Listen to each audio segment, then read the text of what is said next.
The war in West Asia marks its one-year anniversary. Thousands have lost their lives, properties have been reduced to rubble, and the economies involved have taken a big hit.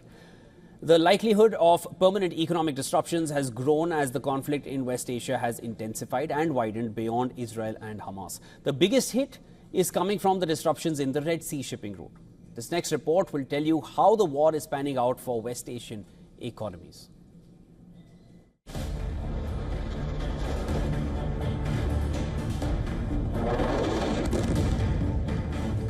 The war in Gaza has come as a black swan event for Israel, which was holding up amid the global economic downturn. But a year since, the Israeli economy has been ravished, with credit rating agencies downgrading the country's outlook. The war in Gaza against Hamas and now in Lebanon against Hezbollah has continued amid rising economic costs for the Jewish nation. Labor shortage is an immediate effect of the war. Other lingering economic woes have come to the forth. Inflation has surged with the rise in cost of key items like fruits and vegetables. The prolonged war has hit Israel's GDP, with credit rating agencies downgrading the country's outlook.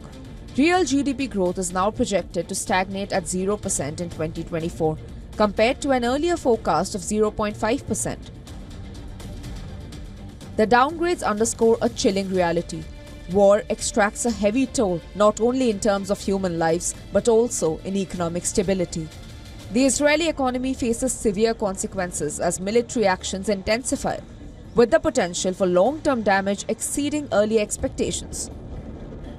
The government is working overtime to cushion the war's economic impact. Israel's central bank, the Bank of Israel, has an even tougher task at hand. It not only has to spur already moderating growth rates, but also check the fall of the shekel amid a fiscal challenge to fund the war. Israel has often bounced back strongly from multiple wars in the past 7 decades. The government and the central bank are banking on time-tested resilience to tide over the crisis. But for now, the fog of war has engulfed the Israeli economy. The Israel-Hamas war has triggered a cascade of economic challenges in West Bank.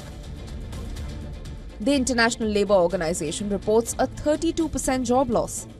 The World Bank estimates a potential 6% fall in GDP this year.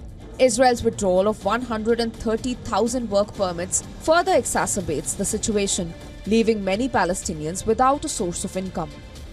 The economic contraction is evident in various sectors.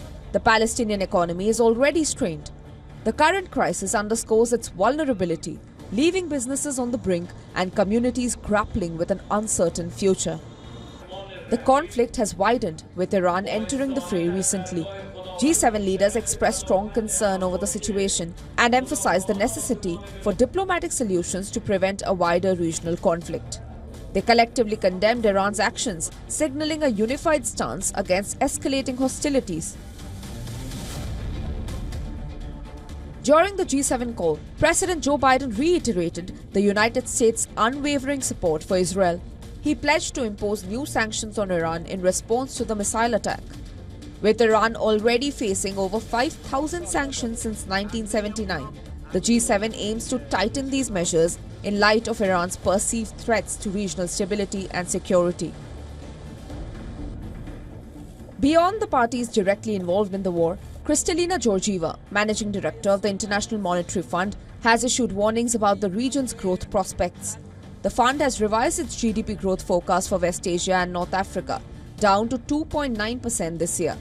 Georgieva highlighted the recent flare-up in violence, disrupting regional tourism and trade, particularly impacting neighboring economies like Egypt and Jordan. Attacks in the Red Sea have increased freight costs globally. The Houthis' attacks targeting commercial vessels have further exacerbated the situation and weighed on global trade.